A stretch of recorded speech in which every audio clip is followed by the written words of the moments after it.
Í líkindareikningi þá erum við að reikna líkur á að atburður gerist eða hann gerist ekki. Til dæmis ef ég kasta upp krónu þá eru helmingslíkur að skjaldarmerki komi upp. Það er sem sagt hálfur, 0,5 eða 50%.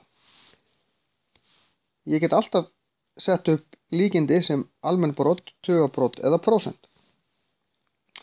Nú ef að líkurnar á að skjaldarmerki komi upp eru hálfur, þá eru líkurnar á að það komi ekki upp líka hálfur.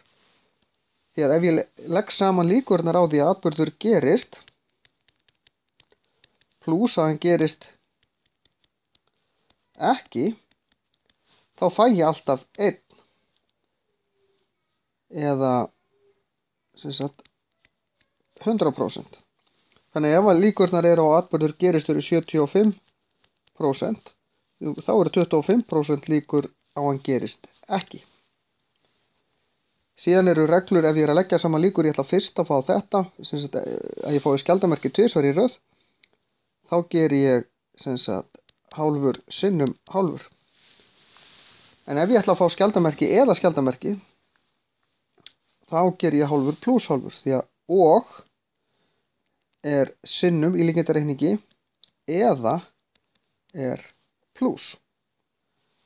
Þannig að ef ég ætla að fá eitthvað í röð, þá ger ég sinnum, en ef það er annað hvort eitthvað eða, þá er það pluss.